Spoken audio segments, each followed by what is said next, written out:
ফোঁস ফোঁস করছিল, যেন তারা রেগে আছে। খলিল পেছনে সরে গেল, কিন্তু চোখ সরালো না। গাড়ি থেকে শব্দ শুনে জয়নব বাইরে এলেন। খলিল বললেন, আবার এসেছে, এইবার 5টা। জয়নবের মুখ ফ্যাকাশে হয়ে গেল, চুপ করে দাঁড়িয়ে রইল।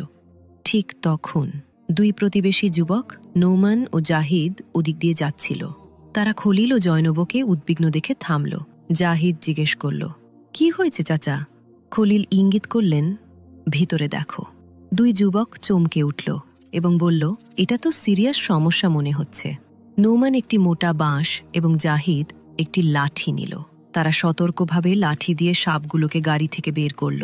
বাঁশের গুতায় তারা বেরিয়ে গিয়ে ক্ষেতের দিকে চলে গেল।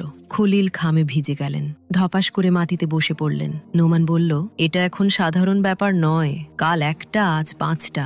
যদি কাকতালীয় হয় তবে প্রতিদিন কেন? জাহিদ বলল, কোনো দুষ্টামি হতে পারে, কারো শত্রুতা আছে হয়তো। খলিল মাথা নাড়লেন। শত্রুতা থাকার কথা না, কিন্তু... জয়নব জিজ্ঞেস করলেন, কিন্তু কি? খলিল চুপ রইল, তার চোখ গাড়ি ছাদের দিকে। মুখে বলল, সবই খুব অদ্ভুত। নোমান বলল, ক্যামেরা লাগাও, দেখো কি হচ্ছে। খলিল মাথা নাড়ল, হ্যাঁ, হয়তো তাই করতে হবে। জয়নব ভিতরে গিয়ে একটি ছোট মোবাইল ক্যামেরার প্যাকেট আনলেন, যেটা তাদের ছেলে অনলাইন থেকে কিনেছিল বন্ধুদের সাথে ট্যুরে নেওয়ার জন্য।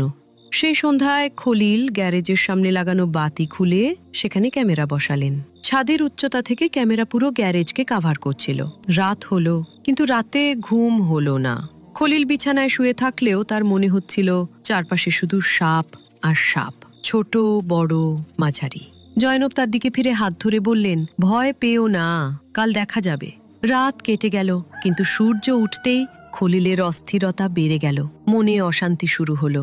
জয়নব নাস্তা বানালেন, কিন্তু খলিল শুধু চা খেয়েই উঠে গেল। তার চোখ বারবার দরজার বাইরে গ্যারেজের দিকে যাচ্ছিল, যেন সে মানসিকভাবে প্রস্তুত হচ্ছিল। তুমি আজ বাজারে যাবে? জয়নব জিজ্ঞেস করলেন। খলিল কিছুক্ষণ নীরব থাকার পর মাথা নাড়ল।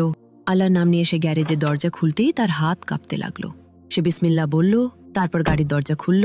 গাড়ির ভিতরে এক অদ্ভুত নীরবতা কাজ করছে, যেন সময় থেমে গেছে। খলিল মাথা নিচু করে দেখল, আজ কোনো সাপ নেই। সে বিস্ময়ে এদিক ওদিক তাকালো। দরজার পাশে, সিটের নিচে, পিছনের সিটে, ডিকিতে সবকিছু চেক করলো। আল্লাহর শুকরিয়া, সমস্যা